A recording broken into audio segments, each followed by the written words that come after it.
एक मुलाकात ऐसी शख्सियतों के साथ जिन्होंने दिया है अपने जीवन को एक नया मुकाम।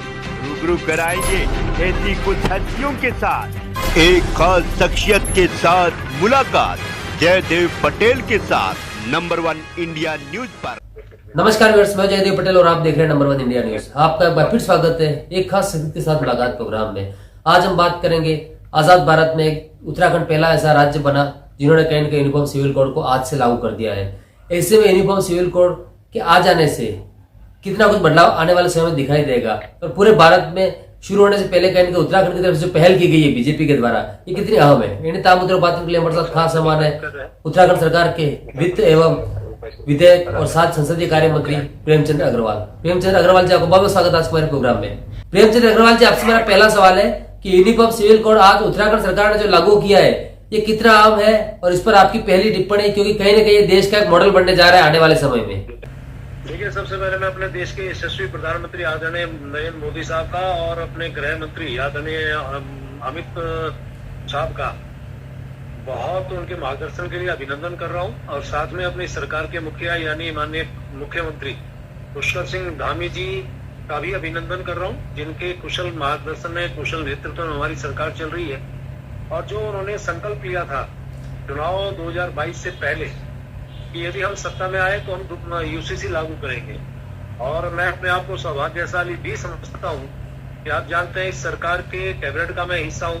पहली कैबिनेट हुई, पहला एक प्रस्ताव, एकमात्र प्रस्ताव यूसीसी लागू होना चाहिए करके हमने पास किया, और उसके बाद लगातार लगभग 3 साल के अंदर सारे पैरामीटर्स पे काम किया, सभी हितधारकों से बातचीत की कमेटी ने, और कमेटी के बाद भी नियमावली को अंतिम रूप दिया गया और अनेकों हमारे जो कार्मिक है उनको प्रशिक्षण दिया गया, और आज यूसीसी लागू करने का पहला हमारा प्रदेश उत्तराखंड बना है जो देश का आजादी के बाद जहाँ पे यूसीसी लागू हो रहा है। मैं इसके लिए उस टीम का भी अभिनंदन कर रहा हूँ जिन्होंने इसमें अपनी सहभागिता दर्ज की। उन्होंने बड़े मेहनत के साथ इस काम को पूरा किया, और निश्चित रूप से मैं पूरी प्रदेश की जनता को भी बधाई दे रहा हूँ, और निश्चित रूप से इससे हमारा एक वैचारिक जो हमारे संकल्प है, जैसे आप जानते हैं धारा 370 खत्म करने का हमने संकल्प लिया था जम्मू कश्मीर से, वो खत्म किया यानी भारतीय जनता पार्टी ने माननीय मोदी जी के नेतृत्व में।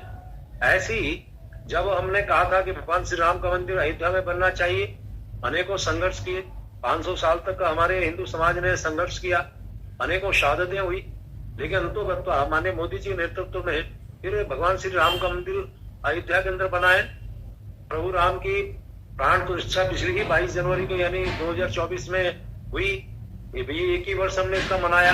जो हुआ 3 तलाक को खत्म किया, और यूसीसी भी हमारा वैचारिक संकल्प था, और संकल्प से सिद्धि तक पहुंचाने का काम हमारी प्रदेश सरकार ने किया। मैं निश्चित रूप से अपनी सरकार के मुखिया आदरणीय धामी साहब को मैं बहुत बधाई दे रहा हूं, और स्वाभाविक तौर से आज हमारा इस देश के पहले राज्य बनने के बाद ये हमारे लिए ऐतिहासिक क्षण है, गौरवशाली आज दिन है, और निश्चित रूप से हर वर्ष आज के दिन यानी 27 जनवरी को यूसीसी दिवस हम लोग मनाएंगे, ऐसी घोषणा भी माननीय मुख्यमंत्री जी ने की है। मैं फिर से उनको बहुत साधुवाद दे रहा हूँ और बहुत बहुत बधाई दे रहा हूँ। जी प्रेमचंद अग्रवाल जी, अगर हम बात करते हैं यूसीसी को लेकर के, तो कहीं ना कहीं विवाह से लेकर तलाक तक और हलाला से लेकर के लिविंग रिलेशनशिप तक क्या कुछ बड़े बदलाव होंगे ऐसा आपको लगता है? नहीं, आप जानते हैं जो भी व्यक्ति रजिस्ट्रेशन शादी का कराएगा और उसके बाद उसको उसमें लाभ मिलना है। एक शादी यानी एक पत्नी के अलावा दूसरी पत्नी का इसमें प्रावधान नहीं है, इद्दत हलाला इसका भी प्रावधान नहीं है, और इसके साथ साथ जो जहां आपने लिविंग रिलेशनशिप की बात की है तो उसका भी रजिस्ट्रेशन कराना जरूरी है, और यदि इसके बिना कोई आदमी काम करेगा तो उसको अवैध माना जाएगा या गलत माना जाएगा। या लिविंग रिलेशनशिप में किसी का बच्चा पैदा होता है तो उस बच्चे को भी इस कानून में एक सहायता मिलेगी, उसका हित संरक्षित किया गया है।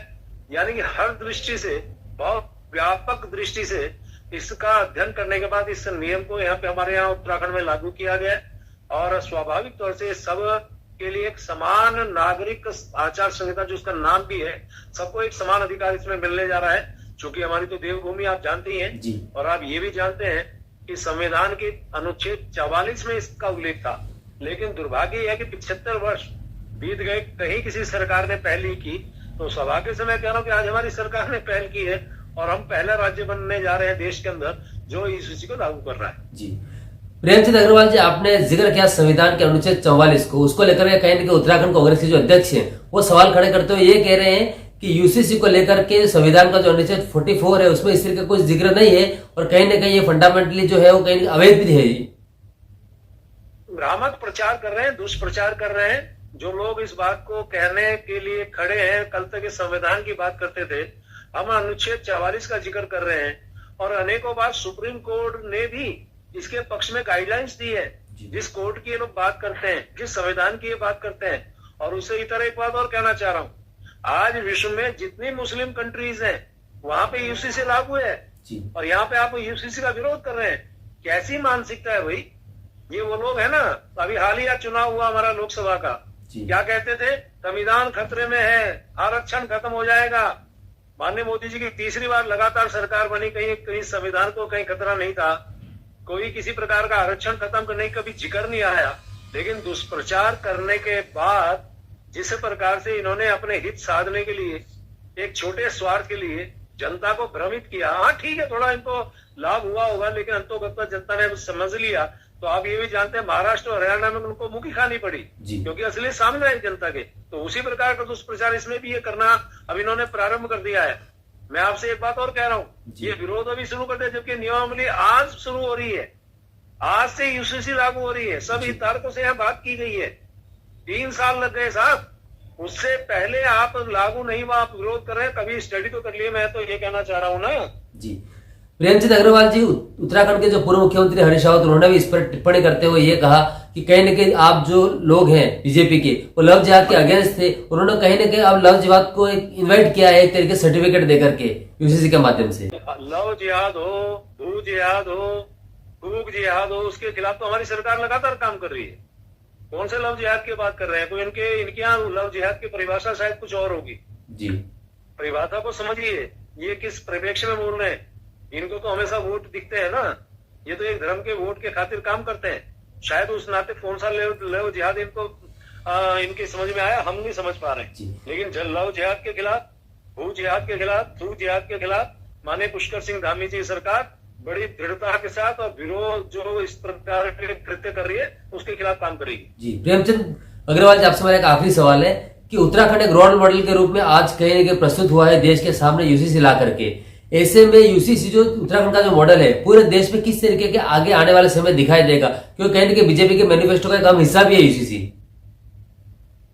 आप जानते हैं कि गंगा जी हमारे यहाँ उत्तराखंड की जो गंगोत्री है वहां से निकलती है पूरे देश में, पूरे समाज को, चाहे उसमें हिंदू हो, मुसलमान हो, सिख हो, ईसाई हो, अन्य कोई और भी हो जी, उसके सुख समृद्धि के लिए पावन धारा बह के और गंगोत्री से बह के वो गंगा सागर तक जाती है। चाहे उसमें उत्तराखंड का हिस्सा हो, उत्तर प्रदेश का हो, बिहार का हो या फिर अन्य राज्यों का हो।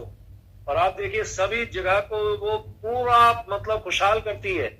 तो यूसीसी रूपी धारा भी उत्तराखंड से बह के पूरे देश को एक संदेश देगी। इसमें ना लिंग, ना धर्म, ना मजहब, सभी के हितों को इसमें रखा गया है, सभी का हितों का ध्यान रखा गया है। जो लोग भ्रामक प्रचार कर रहे हैं उनके भ्रामक प्रचार में लोगों को नहीं आना चाहिए जी। इसका अध्ययन करें, स्टडी करें, उसके बाद समझें। और बड़ी बात ये भी है, इसमें बहुत सरलीकरण किया गया है। सरलीकरण समाधान हमारे माननीय मुख्यमंत्री जी का जो मूल मंत्र है उसके आधार पे ये बहुत ही सरल ढंग से सभी को इसमें जोड़ने का प्रयास किया गया है। और हम लोग तो आप जानते हैं कि उस धारा को मानने वाले हैं, उस संकल्प को मानने वाले हैं, उस मंत्र को हम लोग फॉलो करते हैं जिसके बारे में माननीय मोदी जी अक्सर कहा करते हैं कि सबका साथ, सबका विकास, सबका विश्वास और सबका प्रयास। ये भी उसी रूप में, उसी आधार पे हम इसमें भी कहना चाह रहे हैं। इसमें किसी को डरने की, बहकने की, परेशान होने की, किसी के भ्रामक प्रचार में आने की आवश्यकता नहीं है जी। आइए हम लोग सब मिलके अपने इस बहुत ही ऐतिहासिक फैसले पे अपने सहयोग को दें, अपने योगदान को इसमें करें, योगदान दें। और हमारा उत्तराखंड जो देवभूमि है, हमारा उत्तराखंड जो वीरों की भूमि है, हमारा उत्तराखंड जो सभी वर्ग, समाज, धर्म का सम्मान करता है, और हम अपने उत्तराखंड को विकास की दृष्टि से आगे ले जाने का जो काम कर रहे हैं उसमें सबका सहयोग अपेक्षित है। मैं सबको आह्वान भी कर रहा हूँ। जी, प्रेमचंद अग्रवाल जी, आपने हमारे लिए समय निकाला, उसके लिए आपका बहुत बहुत धन्यवाद। Thank you.